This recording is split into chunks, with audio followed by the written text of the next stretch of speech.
Hello मित्रांनो, welcome to study revolution.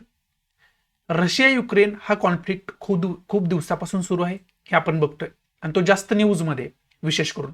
आणि त्याच्यामध्ये महत्वाचा स्टेक होल्डर एक ऑर्गनायझेशन आहे आणि ती ऑर्गनायझेशन कोणती आहे तर नाटो, ज्याला आपण नॉर्थ अटलांटिक ट्रिटी ऑर्गनायझेशन म्हणतो किंवा त्याचा शॉर्ट फॉर्म जसं की मी म्हटलं पहिल्यांदा नाटो हा आहे.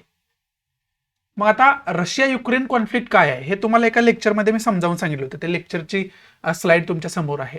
ते लेक्चर तुम्ही बघितलं नसेल तर लेक्चर ते बघून घ्या. नेमका रशिया युक्रेन कॉन्फ्लिक्ट काय आहे, त्याची हिस्ट्री काय आहे, त्याच्यामध्ये नाटोचा सहभाग कशा पद्धतीने आहे, युएसए त्याच्यामध्ये का हस्तक्षेप करते, कशा पद्धतीने हस्तक्षेप करते, त्याचबरोबर इंडियाचा त्याच्यामध्ये आतापर्यंतचा रोल काय राहिलेला आहे, हे सगळं मी त्या लेक्चरमध्ये तुम्हाला समजावून सांगितलंय.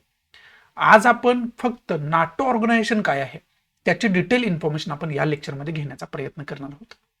सुरुवात करूया मग नाटोची इन्फॉर्मेशन बघूयात नेमकं नाटो ऑर्गनायझेशन काय आहे, नॉर्थ अटलांटिक ट्रिटी ऑर्गनायझेशन नेमके काय. त्याच्या अगोदर मॅपच्या माध्यमातून आपण समजावून घेऊया की नाटोचे मेंबर, विशेष करून 30 देश जे आहेत ते आता नाटोचे मेंबर आहेत, नाटोचे सदस्य आहेत. मग ते मॅपच्या माध्यमातून आपण समजावून घेऊया की नाटोनं जगाचा किती भाग व्यापलेला आहे, म्हणजे किती कंट्री, जगातल्या कोणकोणत्या कंट्री नाटोच्या सदस्य आतापर्यंत झालेले आहेत. मग त्याच्यामध्ये मॅप जर हा सिंपल मॅप बघितला तर जे ब्लू कलरमध्ये तुम्हाला दिसतंय ते सगळं नाटोनं व्यापलेलं क्षेत्र आहे जगभरामधलं, म्हणजे एवढ्या कंट्री नाटोला कनेक्ट आहेत. मग ते एक्झॅक्ट बघायचं झालं तर या मॅपमध्ये तुम्हाला चांगल्या पद्धतीनं त्या कंट्री पाहाव्यास मिळू शकतात. मग त्या जर कंट्री नोट डाऊन करून घ्यायचं झाले आपल्याला, त्याचे नावासकट सगळं लोकेशन वगैरे बघायचं झालं तर इथं चांगल्या पद्धतीनं आपण बघू शकतोय. ग्रीन कलरमध्ये जेवढा भाग दिलाय ना तो नाटो मेंबरचा भाग आहे, म्हणजे नाटोच्या कंट्रीज आहेत, त्या सदस्य कंट्री. मग त्याच्यामध्ये आपण नावासकट सगळं डिस्कस करण्याचा प्रयत्न करूया.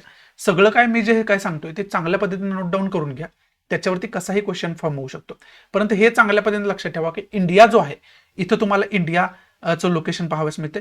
इंडिया जो आहे तो कोणत्याही पद्धतीनं नाटोचा मेंबर झालेला नाही. त्यामुळे इंडिया नाटोचा मेंबर आहे का नाही हे सिंपल क्वेश्चन जर तुम्हाला विचारलं कोणी तर तुमचं उत्तर असेल नाही, इंडिया त्याचा मेंबर नाहीये. मग मेंबर कोण कोण आहे तर त्याच्यामध्ये डेन्मार्क ही कंट्री मेंबर आहे, नॉर्वे आहे, इस्टोनिया आहे, लातविया आहे, लिथुआनिया आहे, पोलंड आहे, झेची आहे, स्लोवाकिया आहे, तुर्की आहे, बल्गेरिया आहे, रोमानिया आहे, हंगेरी आहे, ग्रीस आहे, अल्बानिया आहे, मॉन्टेनेग्रो ही कंट्री आहे. त्याचबरोबर याचे लोकेशन जर बघितलं, नावं इकडे दिलेत पण लोकेशन इथं ग्रीन कलरमध्ये त्याचे चांगल्या पद्धतीने दिलेले आपल्याला पाहावयास मिळतात. विशेष करून नॉर्थ अमेरिकन कंट्री आणि युरोपियन कंट्री याच्या मेंबर असलेले आपल्याला पाहावयास मिळते. युरोपियन कंट्री म्हणजे हा भाग आहे आणि नॉर्थ अमेरिकन कंट्री म्हणजे हा भाग आहे.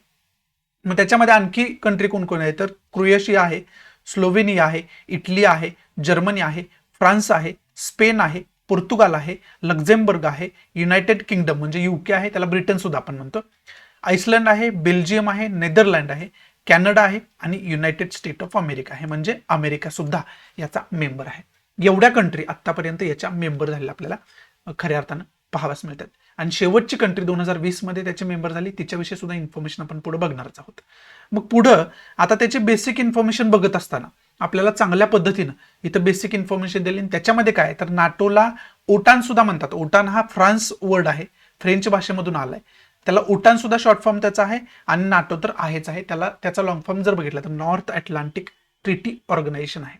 आणखी त्याचे काय नाव आहे तर नॉर्थ अटलांटिक अलायन्स सुद्धा त्याला म्हटलं जातं. त्याचबरोबर मिलिटरी अलायन्स सुद्धा त्याला म्हटलं जातं. विशेष करून ही जी ऑर्गनायझेशन आहे ती एक मिलिटरी अलायन्स आहे. ह्याचे जे मेंबर आहेत त्या मेंबर कंट्रीच्या ज्या मिलिटरीज आहेत त्या एकत्र येऊन या ऑर्गनायझेशनच्या अंतर्गत कार्य करत असतात. या ऑर्गनायझेशनच्या अंतर्गत त्याचे जे सदस्य कंट्रीज आहेत, सदस्य देश आहेत, त्यांच्या सगळ्यांचे जे काय मिलिटरी असते ती याच्यामध्ये इन्व्हॉल्व्ह होत असते. आणि विशेष करून यांचं ध्येय काय, जर या नॉर्थ अटलांटिक ट्रिटी ऑर्गनायझेशनच्या एखाद्या कंट्रीवर जर एक्सटर्नल कंट्री म्हणजे याचा सदस्य नसणारी कंट्री जर कोणा अटॅक करत असेल तर या 30च्या 30 कंट्री स्वतःवर तो अटॅक मानतील. म्हणजे त्या एका कंट्रीवर अटॅक केलाय म्हणजे आमच्यावर सुद्धा अटॅक केलाय, त्यामुळे ते सगळेजण एकत्र येऊन त्या अटॅकला प्रतिकार करण्याचा प्रयत्न करतील. हा खरं तर बेसिक ध्येय याचा असलेला आपल्याला पाहावास मिळतं. मग त्या 30 कंट्रीपैकी 27 कंट्रीज आहेत त्या युरोपियन कंट्रीज आहेत, म्हणजे युरोपियन बहुल ही ऑर्गनायझेशन असलेली आपल्याला पाहावास मिळते. बहुमत युरोपकडे आहे. याच्यामध्ये 2 कंट्रीज आहेत त्या नॉर्थ अमेरिकन कंट्रीज आहेत. नॉर्थ अमेरिका खंडातल्या कंट्री 2 आहेत, कॅनडा आणि अमेरिका बघितला आपण. आणि एक कंट्री जी आहे ती युरोशियन कंट्री, मला वाटतं ती तुर्की जी आहे त्याला आपण युरोशियन कंट्री म्हटलं इथं. मग ती कंट्री एक युरोशियन कंट्री असलेले या ठिकाणी आपल्याला पाहावयास मिळते. त्याचबरोबर आणखी इन्फॉर्मेशन सांगत असताना आपल्याला काय सांगितलंय की बेसिक याची सुरुवात कधी होते, स्थापना कधी होते, तर याची स्थापना एका कराराच्या अंतर्गत होते आणि तो करार जो साईन केला गेला 4 एप्रिल 1949ला तो करार साईन केला गेला. म्हणजे नाटोची स्थापना 4 एप्रिल 1949ला होते आणि तिथून खरं तर नाटोच्या कहाणीला सुरुवात होते. मग विशेष करून यांचं ध्येय जसं की मी तुम्हाला सांगितलं म्युच्युअल डिफेन्स, एक्सटर्नल पार्टी करून जर अटॅक होत असेल तर म्युच्युअल डिफेन्स करायचा, म्हणजे एकमेकांच्या संरक्षणासाठी एकत्र यायचं मिलिटरीच्या स्वरूपात. कुठं जर युद्धजन्य परिस्थिती निर्माण झाली आणि याची सदस्य कंट्री त्याच्यामध्ये इन्व्हॉल्व्ह असेल तर त्या सदस्य कंट्रीला सपोर्ट करण्याचं कार्य नाटो करत असते. म्हणून तर याला मिलिटरी अलायन्स सुद्धा म्हटलं गेलंय. त्याचबरोबर याचं जे हेडक्वार्टर आहे त्याचं हेडक्वार्टर कुठं आहे, ब्रुसेल बेल्जियममध्ये त्याचं हेडक्वार्टर असलेलं आपल्याला पाहावयास मिळतं.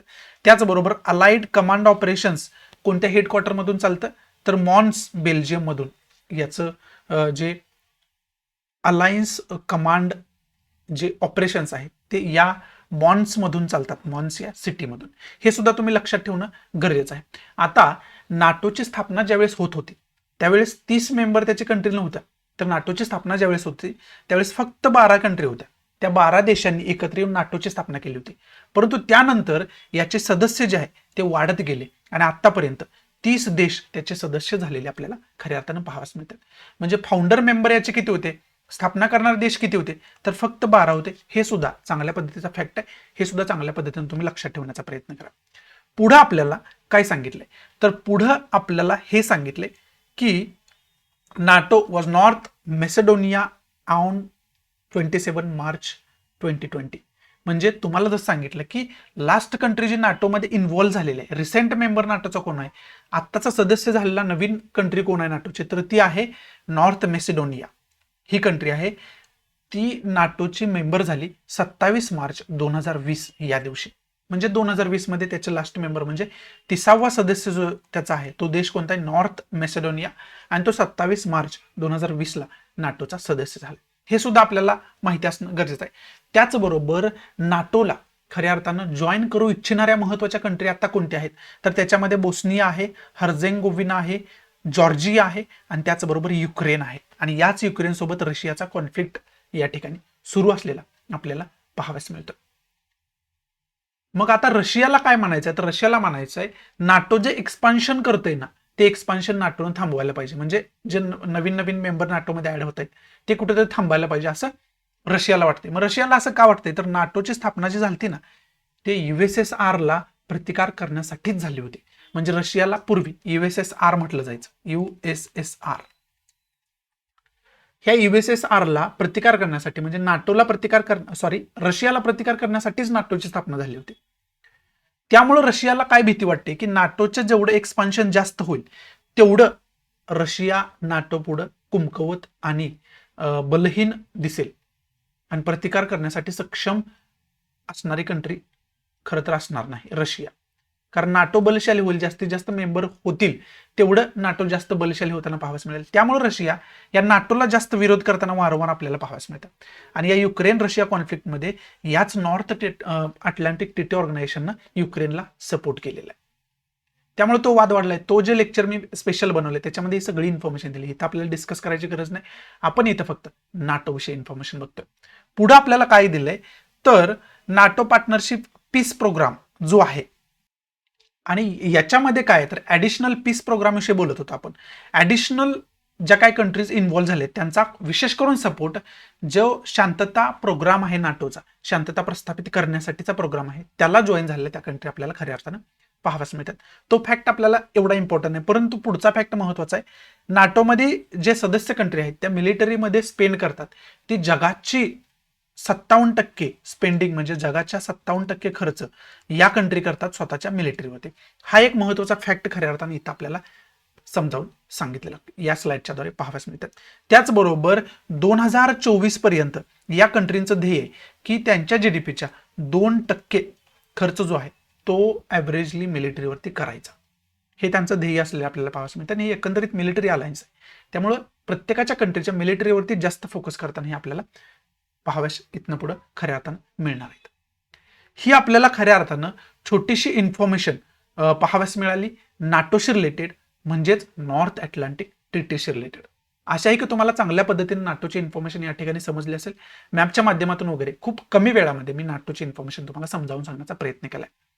नाटोची इन्फॉर्मेशन बघण्याचं कारण हेच आहे की नाटो जास्त न्यूजमध्ये आहे. कारण त्याचं हेच आहे की रशिया युक्रेन कॉन्फ्लिक्ट खूप मोठ्या प्रमाणात सुरू आहे आता, आणि त्यामुळे नाटो जास्त न्यूजमध्ये आले. त्यामुळे नाटोची इन्फॉर्मेशन तुम्हाला असायला पाहिजे, याच्यावरती कसाही क्वेश्चन फॉर्म होऊ शकतो. त्यामुळे त्या दृष्टीतून हे लेक्चर तुमच्यासाठी महत्त्वाचं आहे. जर आवडत असेल तर प्लीज लाईक करा, नसेल तर डिसलाईक करा. डिसलाईक का केलं हे कमेंट बॉक्समध्ये नक्की सांगा, जेणेकरून तुमच्या इन्स्ट्रक्शननुसार त्याच्यामध्ये मी इम्प्रोव्हायझेशन करू शकेन. आणि जास्तीत जास्त आपल्या मराठी विद्यार्थ्यांना शेअर करा. याच प्लॅटफॉर्मवरती आपण द हिंदू या इंग्रजी वृत्तपत्राचं मराठीमधून सुद्धा सखोलमध्ये डिस्कशन डेली बेसिसवरती करत असतो. त्यामुळे प्लीज माझी विनंती आहे तुम्हाला, जास्तीत जास्त आपल्या मराठी विद्यार्थ्यांना शेअर करा. तुम्ही शेअर केलं तरच मी त्यांच्यापर्यंत पोहोचू शकतोय.